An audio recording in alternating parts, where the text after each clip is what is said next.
Hello everyone, it's Calvin here from Shedding Sheep New Zealand. Today I'm going to be discussing an animal health issue. I've got some lambs with some worm problems and I show you the process that I go through to check it and work out how to treat it and make the most out of my livestock. Because it's internal parasites, I called upon Jenny Dudunsky from Wormwise to add a few words to what I'm doing here. Her job is to educate and help farmers, sheep and beef farmers here in New Zealand, on internal parasites and parasite management. And she's a wealth of knowledge and we are lucky to have her in the industry. But both of us agree that it's really important to build a relationship and get advice from your vet or your animal health advisor. So that is going to be the best bit of advice I can give you. Sure, look at the process and look at what I did, but if you aren't confident, talk to a trained professional, a vet, animal health advisory that you use for your farm. Build that relationship so you can treat your animals in the best way that you can. Right, let's get into this.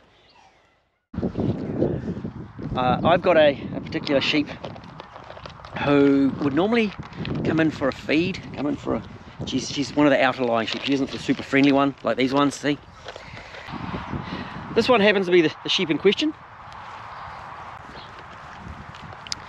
So a couple of nights ago I did my sheep and she looked normal. I then missed a night because someone else did the animals for me, and then the next night she had a very big lump under her chin, and I hadn't seen it in that form before. I wasn't completely certain what it is. So things that sprung to mind, the very first thing was barber's pole. Next was an abscess or something wrong with the teeth, because it was right at the end of the chin. The other great way to get advice is trusted friends, and you know when they are really trusted because they don't just spurt out advice of what it is. They ask a few questions. And the right thing is it soft or hard? And what's it look like? What are the gums like? What are her eyes like? Have you checked it out? That's what I'm here for today. And what's interesting is the lump has somewhat gone down.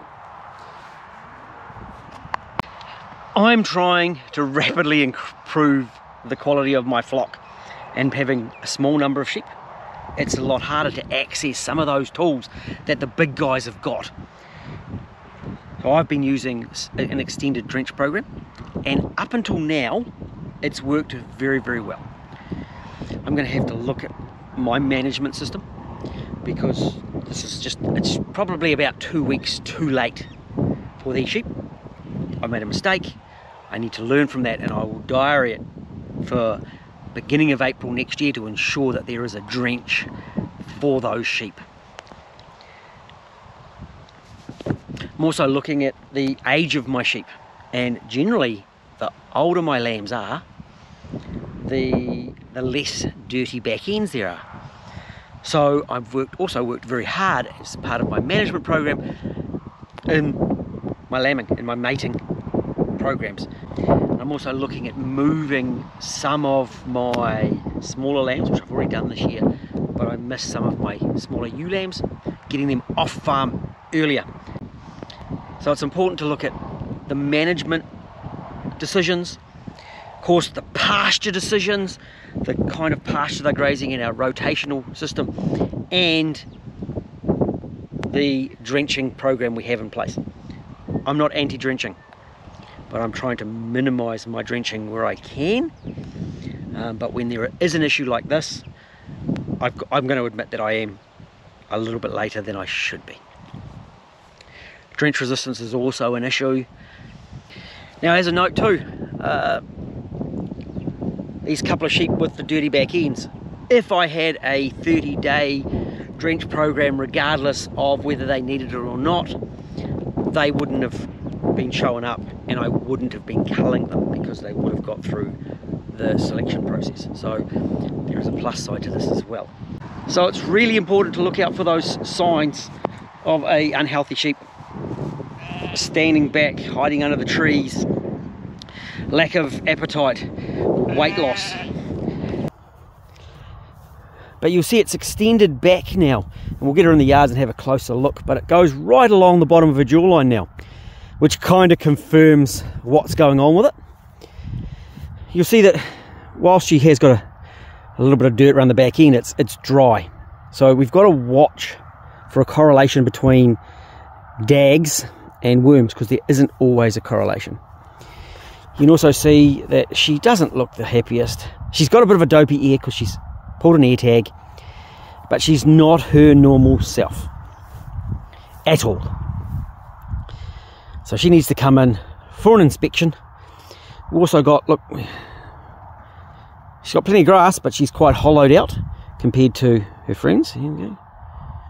We're not hollowed out, but she's hollowed out when she's got as much access, or she's got access to as much food as everyone else. We're also looking at the eyes. So she needs to come into the yards, have an inspection.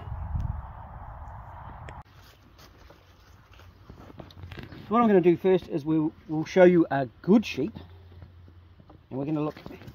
Come on, settle down. At her eyelids. See, it's nice. I know. You don't really like this, eh? We did it the other day. Come on.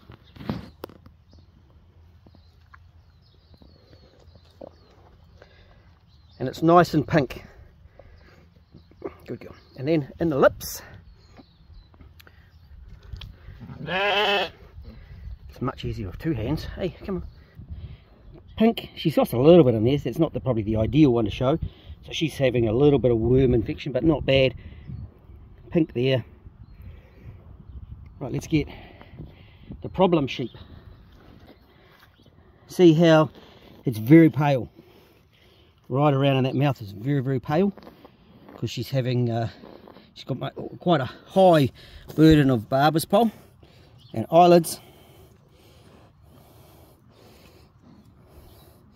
very, very pale. And also to note, whilst there's a bit of dags there, she hasn't got a really dirty, squirty, pumping green back end.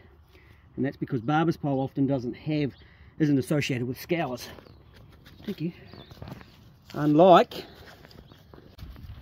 this one, whose body is trying to reject a different kind of worm. Hey, you've got a different worm, eh? Good girl, thank you. So all of these sheep have been grazed in the same area. And we see this one here. She's well grown, pretty clean in the back end. She's actually only ever had one drench in her life. Same as this one. They have the same dad. Then we have my main ones. Oh, these two. This one and this one also have only ever had one drench. The others have all had two drenches. And so this is a more normal back end that most of them are exhibiting at the moment. You're nice and clean, aren't you? She's beautiful and clean. So what I'm going to do today is, because there is barber's pole present, I'm going to drench all of my sheep. I've got a drench that targets that homuncus. I've made sure that that is in the list of parasites that it targets. And you can see that she's not looking the happiest, even though the chin has actually dropped off a little bit in the way she's sitting at the moment. And I will drench them to the heaviest sheep, which is probably that one there. The big wether is actually not meant to be in here. That fella, he's actually not from this mob. He's my French crawler, so we'll drench all of them. And I'm also going to take advantage of the fact that I was given a Kala test, and we're going to Kala test these ones. She will be culled, and so will the problem one. That one there. I've got my little drench station here, so as soon as I finish that, popping a drench into it. Hey Crystal, settle down.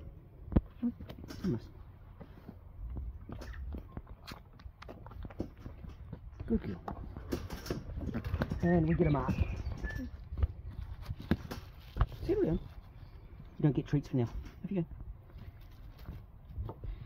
And then I do it with the next one. And then we drench her and mark her, and she's done. Thank you.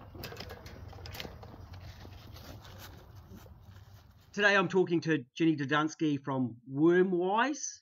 Hey everyone. Can you tell us just a little bit about yourself, please? Yeah, sure. I'm a vet by training, but have spent a large chunk of my career sort of doing farm systems advisory work, monitor farms, discussion groups, various iterations of different beef and lamb programs, and learnt heaps over that time. And but I always say I've learnt way more from my farming clients than they'll ever learn from me, I think. And then, yeah, there was a review of Wormwise back in about 2020, I think. And they decided that they actually needed a person to run that program. It had sort of been run by a committee to that point. Wormwise is a industry sort of conglomeration of beef and lamb and Dairy NZ and DINS and a few others. So I saw that role come up, and I was ready to get out of seeing sick cats in the middle of the night and dehorning cattle and things like that I'd got a bit sick of. So here I am. Grew up down on the Kapiti coast and live in the central North Island now. Right, and I believe congratulations is in order because you won a prize. Well, you received it in 2023, but you just collected it in 2024. The Animal and Plant Health New Zealand President's Award. Yeah, I was actually quite stoked about that because AFANZ, as they're known, they used to be called AgCalm, and then there was another group as well that represented some of the manufacturers and resellers, and they've come together. They're called AFANZ, and it would be easy to think that a program like Wormwise, who, in the end, what we're advocating is farm systems and management that enable farmers to use a lot less drench, so that drench resistance becomes less of an issue. And it would be easy to imagine that an organisation like that would, that we would butt heads a bit, because obviously their focus is on sales. But they've been really fantastic and supportive, and a guy from AFANZ sits on the Wormwise implementation group. I've found them to be great. I thought that we might be mortal enemies, and we're certainly not. So, I think they do see the bigger picture, that if they do want to continue to sell these products at all, that, stewardship of them is going to be more important. I'm looking forward to seeing how that plays out in the marketplace. There's a few little changes happening, but there's still some other change that probably needs to come. That's really positive that the drench industry is getting on board, because they realise that there is a problem. Because drench resistance is becoming a massive, massive problem. Yeah, and it's easy to focus on drench resistance, right? Because your neighbours had lambs dying in the autumn, or you've seen it yourself, or you just, your lambs aren't growing as well as they used to a few years back, just because the drenches are leaking more worms all the time. And it's easy to focus on that, but actually the big opportunity is in taking a step back and looking at your farm system and going, well, what bits of my current system are actually setting up these high levels of worm contamination that mean I have these lambs for such a long time, and that mean I, maybe need to drench my ewes, or, things like that. And there's lots of management options and opportunities, and also really good examples of farmers out there who are already doing that, that people can learn from. So, yeah, drench resistance has certainly got a lot of focus at the moment, but the bigger opportunity is farm systems where worms are less of a challenge in the first place. Yeah, I had a lamb, and it was really funny because she had like a puff underneath her chin, and then it moved to the other side, and I'm like, that's really weird. Like, a tooth abscess isn't going to move sides. And then it actually... No, generally tooth abscesses are usually up on the side, and it will be a long time before you see anything from the outside. Yeah, so she got the bottle jaw under the chin. Yeah. And I got in and I checked the teeth, I checked the gums, and she was quite anemic, checked the eyelids, checked that the condition there, she was quite pale. And she wasn't dirty around the back end. I've got another one that was really dirty and disgusting around the back end. And she was that lamb that was sitting in the corner of the paddock. You know, she didn't come over when she normally would. She's got a little bit of Dorper in her, so she's got these ears that are kind of down anyway. It would be easy to spot them, you know, or just say that that's her on a normal day. But I caught her nice and early. And the bottle jaw is quite a distinctive telltale of Barber's Pole. Generally, yes. Yeah, so that's generally. At what point does the jaw actually become the bottle jaw, but get that turkey wobble neck underneath happening? At what stage of the infection is that happening? By the time you see clinical bottle jaw, you know, the lambs have actually lost quite a lot of blood and blood protein, because it's the fact that the blood has become too watery that makes the fluid accumulate like that. Yes. You also see that in, like, there's a disease that cattle get that's carried by ticks called Theileria, and they'll get a bottly jaw from that because of the same thing, because the parasite's destroying the blood cells. And in this case, it's the fact that the Barber's Pole have been grazing on the lining of the abomasum and they're losing blood that way. So by the time you're seeing bottle jaw, you've already had substantial weight loss going on probably, and there may be other lambs in the group that are also, you know, affected, even though you don't see the bottle jaw. So the bottle jaw is sort of the like a tip of the iceberg, really. So ideally, we don't want to be waiting till we see animals with bottle jaw to do something about it. But yeah, you know, then that becomes a much more involved conversation with your animal health advisor in terms of how do you set up a program with lambs where you're, you know, avoiding just drench all the time, but, you know, avoiding issues like Barber's Pole, and they can creep up on you quite quickly. When I brought them in, I got her in quite quickly, and I grabbed another one to check the gums as well. I'm like, I'll check it, I'll show a good one. And the good one was a little bit pale. I found another sheep that was fine. So I did make the decision to drench the whole flock and get in the little lambs as well. And there was another lamb with, you know, very dirty around the back end, so a different parasite with that particular sheep. Yeah, good. Yeah, good to highlight that, because I quite often come across people who think animals are suffering from Barber's Pole and they're scouring. You know, generally with Barber's Pole, because they're losing blood, they won't be scouring because they haven't got enough fluid to do that. And, you know, sometimes they might even be a wee bit constipated, or at least have, you know, feces that look like marbles.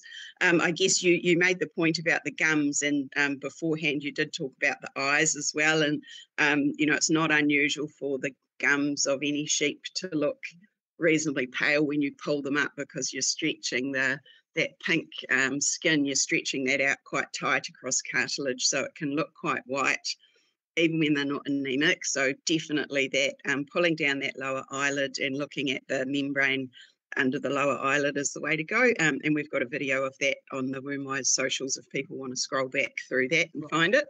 Yeah, that sort of stuff, that initial check, and then I had to make the decision whether to do the whole flock, and I did all my ewe lambs.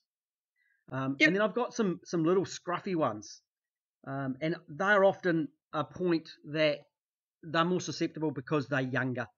You know, 100%. Yeah. You know, I had some big ewe lambs that have only actually been drenched. They got their second drench the other day, and lovely sheep.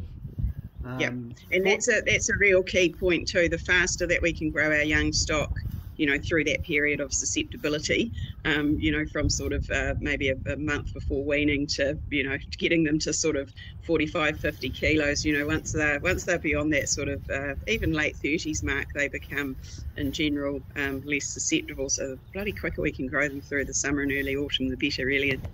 And if you've got a system where you can't do that, then you probably need to look at why they're there at all. Yeah, so I've mentioned that a little bit earlier, that I looked at which animals cost me the most money, and not just in money, but also in time. And it was the little late ones that they the biggest time investment, and I get the least amount of return. And the ones that I sold really early, I actually did okay on. So I've looked at it and gone, well, I've shortened my lambing period, and it actually came down to I was trying to stop me having to pull lambs out of ewes. I don't like assisted lambing. I don't want to have assisted lambing. I want a low care or a low input sheep. Yep. And then it's led on to the fact that, you know, when you learn about the parasites, you go, well, those are also the ones that are the most susceptible when parasite time comes around in that autumn. They're also the ones that are taking the most drench and the most time. Yeah, that's right. And on that, dystocia or birth problem thing, again, that comes back to ewe lamb rearing. If we've grown our ewes out to the potential that they should be by the time they're having their first lamb, then the chances of dystocia are way less. You're on a flat farm, eh? Reasonably flat. There's a little bit of gully. Yeah. There's a gully that I run my using over winter, but it's relatively flat. Yeah. So I almost never talk to people about sheep being too fat because most of the people I deal with are on hill country, and generally the opposite problem is true. But there is definitely opportunity with those ewes that really have packed on the condition in the autumn and that a condition score, 3.5 or better, just to, in a controlled way, take a bit of weight off them in early pregnancy so that they're not lambing in obese condition. But generally on hill country that is not an issue, and I don't want anyone to take that soundbite away and start starving ewes that are only already in 2.5 or 3 condition. Yeah. But some of those big fatties, the time to take the weight off them is in the first trimester. Yeah, I actually had a couple of my fatties that didn't get in lamb. Didn't cycle early, which I was quite surprised about. That was really interesting. So I actually got 3 of them. So they're being sold. I'll stick my neck out and say subclinical eczema challenge or something like that. Yeah, because I don't know about those ones. 2 of them were buy-ins. One was just she crawls through every fence, so she gets the best grass on the farm.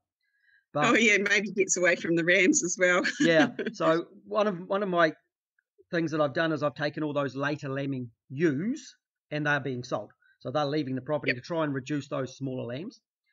A lot of the smaller lambs were also out of poor condition ewes. The ewes that didn't come through the rearing process well and then didn't put condition back on. So I've got rid of those as well. Which all then leads back to, it's positive when it comes to your parasite management later on. And I'm looking to sell those smaller lambs on. The ones that I sold, the people are absolutely happy with. They're beautiful little lambs because they've got a system that works with those sheep. Whereas I struggle with them. I always have. Yeah. So I looked at it and go, well, I'm just not going to have them. I'm going to get rid of them earlier. Is my plan. And it's, there's no free lunch, right? Like if you sell them early, you always think about, if I kept them through to the autumn and they're worth another $50 or whatever, that would be a better margin because farmers like thinking in margins. But when you actually work out what those animals have eaten over that time, and as you allude to, your time and effort, and then the unseen damage in terms of drench resistance, on a sort of a cents per kilo dry matter basis, which is often how we work things out for profitability, often actually selling those smaller lambs early and just taking your money and putting it into the ewes so that they do better next year, and feeding those other lambs better so that they finish better is good sense. Yeah, and it's really interesting because we've talked more about the management of your parasites and actually treating them.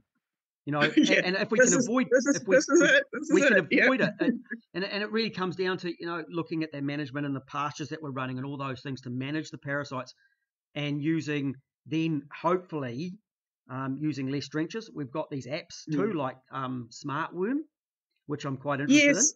Yeah, Smartworm's an interesting one, and I would just say that for summer lambs in New Zealand, particularly lambs that are just on grass. There's a Beef and Lamb are running another series of on-farm trials at the moment on Smartworm, and you've obviously got to have EID and auto draft at the moment anyway. But really interestingly, they are working on facial recognition. Some of them have got cameras set up. Recognition for the sheep. Yeah, facial recognition. Yeah. So that. Well, I can tell most of mine are sheep. So you've got a camera. Yeah.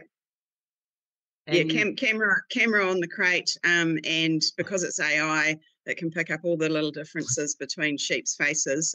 Like this technology is working to marry up ewes to their lambs now already. And I believe that there's Angus cattle in the US that are being managed via facial recognition. I mean, how do you tell the difference between different Angus cattle? Like I'm like you, I can pick differences between sheep, but I reckon Angus cattle, that's another level altogether. So, where people have got a hang up in terms of individual management at the moment regarding the cost of EID, but if this facial recognition can work, then it's going to supersede it anyway. Wow, that's pretty amazing. So once we've Yeah. got, we're looking at, those systems to manage our yurt sheep, the actual drenching, ensuring that we use the correct drench. So, of course, and learning a little bit about, and I try, like when I break my body, I try to talk in medical terms, being able to talk to the doctors. So it's a bit like vets knowing that Barber's pole is homunculus. Is that correct? Yeah. Using Yeah. those words, and so we're on the same channel as our advisor. I Yep. did mention. Yeah, although most vets will call it Barber's pole as well because they know not everybody likes Latin. Yes, well, People are very wary about Barber's pole, and they think that as soon as you've got it, you need to use a long-acting product or a medium-acting product like Moxidectin or a drench with Closantel in it. And if you've got animals grazing pasture that's pretty contaminated and they've already been knocked around by Barber's pole, and you don't want to, take a risk, then yes, those products are important. That said, in a system where lambs are grazing fairly clean feed, either, it might be pasture that's been grazed by cattle for a substantial period of time, or it might be a crop or some new grass or something like that. In a well-managed system like that, you don't necessarily need to be using those long-acting products because the lambs aren't picking a lot of parasites back up off the pasture. But if you're in that situation of high challenge and you can already see signs in your lambs, then definitely using either a Moxidectin containing product or a Closantel containing product is important. There's a good post on that with way more detail than people probably want. On the Wombwise socials. We've got that Wombwise website up and running now, and bit by bit, some of that stuff that's been on the socials, I'll make sure that that's incorporated into the website as well, some of that information.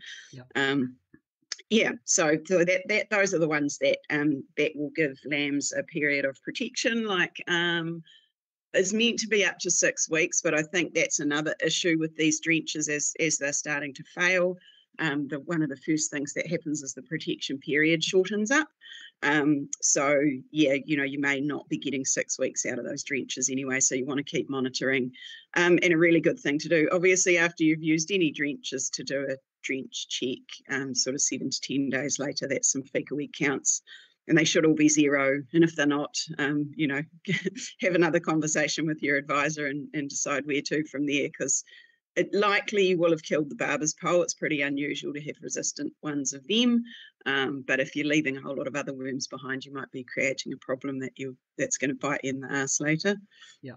I certainly know that my main ewe lambs all perked up. So the subject with the Barber's pole, she's looking fantastic. She's within a couple of days. It took a couple of days. It's it was a bit lethargic still. And then she was away. Yeah. And the one with the really dirty back end in the main flock, a little bit bigger, she's fantastic. Yeah, the little guys, there was one that got quite a lot thinner, lost a lot of weight, and he's scouring like crazy. And whether that had something else going on as well, you just don't know. Yeah, so he's going off to the other farm to totally clean pasture that's had cows. It hasn't had sheep on it. So that'll be good. But it can be amazing. You can have lambs that can't stand, and you think, shit, they must be so anemic.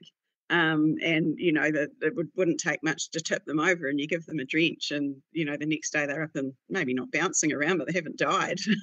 Yeah, well, certainly we've tried not to get to that point, but in the reality of farming it, that's the one that when you do the dry, or you do your round up your paddock and you muster your paddock, that's the one that hides underneath the tree or under the hedge, or those are the ones that actually need that drench and that attention. Oh, most definitely. And I mean, I get lots of, as in my Wombwise role, I get lots of calls from vets around the country with different questions and things, and I'm flabbergasted that there's vets running around doing blood transfusions on sick animals on lifestyle blocks and things, and I think, wow, man, the amount of money that those people would spend having that done, that they could put into looking at how to feed their animals better and set themselves up so that that's not an issue in the because I hate to think what that costs. Yeah. And that's very much the ambulance at the bottom of the cliff. But I had no clue that people were doing blood transfusions on sheep. That's amazing. Yeah. So I'm working really hard on changing that management, and I want to minimise my drench. I'm going to continue to do that. and I've got a pretty good relationship with my vet, which is handy. You do mention Yeah. that you'd prefer people not to buy their drench from the same person that's doing the advising. Though a lot of vets Um, would like people to buy the drenches from them because it's more pinpointed. no, I don't know. I wouldn't say that. I think you can. Yeah, I think there is always the possibility or the perception that people selling you the product are not going to give you objective advice. But, when it comes to the vets, Yes. the actual vets on the ground, I'd never meet a vet on the ground who's dealing with farmers who would operate in that way. They've always got their clients' best interests at heart. That's not to say that I know that, a lot of veterinary businesses employ salespeople or, just because you've bought it from the vet business, if you haven't actually got a good relationship with a good vet who knows about this stuff and who's helping you with advice, I wouldn't guarantee that you're always getting the most appropriate advice for your situation if you actually aren't talking to a vet. Yes. And that goes for, wherever you're buying your drench from.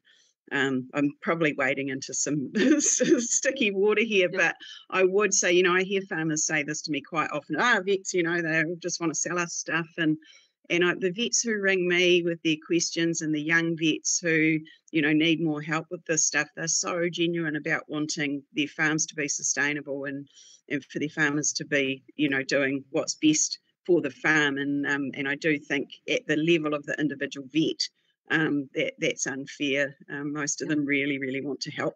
Because that's what I found as well. I completely agree. Yep. I'm a little bit wary of the farm store, the farm supply store, where you just go get something off the shelf. Not to say the product Yeah, isn't good, but it may not be correct for what you're trying to achieve. yeah, and again, that's not their fault. It's just that they don't necessarily understand the complexity of it all. And, they may not have enough information about your farm or enough understanding about the whole thing to actually advise you, to give you that next tier of advice. And I think there is a gap there, and that's something Wormwise is working on. That's my next thing after the website. We are looking at putting together a training program for retailers. Yes. It'll be some years before you've got those people in those businesses who've really got that level of expertise, but we've got to start somewhere. Absolutely. Well, I think we've covered all the main things. Just to reiterate, get onto it early, monitor those stock, manage our way around it, and then use our drenches as effectively as we can. And if we do those things, right. hopefully we actually have a system that works and we avoid the terrible resistance, but we actually grow better stock overall. Yeah, because And that's the key. There is an opportunity to grow better stock and be more profitable when you put these principles into play. Yep, for sure. Yeah, so that's definitely. I'm a big fan of your website and what you're doing because I see that as a massive problem for the industry. And I'm a little guy and I'm still learning a lot about this. My healthcare professional used to be my mum with 60 years of experience, but I've lost my mum, so now I have to go. How do I do that? What would she do? But I've got a really good vet on board as well, so they know what I'm doing. Yes, you do. And that makes a big hand. And trusted farming mates that you can go, hey, do this. And they generally, they don't tell me, hey, it's Barbara's pole. They go, is it, check it, do this, look at this, look at this. And then they give much better advice instead of, I see on too many forums and I don't want to stop people going to the support networks, but there's a lot to be said for calling the vet. Those forums, I say it glibly, but it's actually true. We actually almost need to employ someone whose full-time job is to sit on all those forums and actually put some objective advice in there. Some of the stuff I see people saying, it just makes my toes curl. And when I've got time, I will put up, you've probably seen, I will put up links to various resources and things that'll direct people to objective information. But far out, like there is definitely a full-time job there for somebody. Absolutely. If somebody wanted to fund it and if somebody wanted to do it, it'd drive you batty.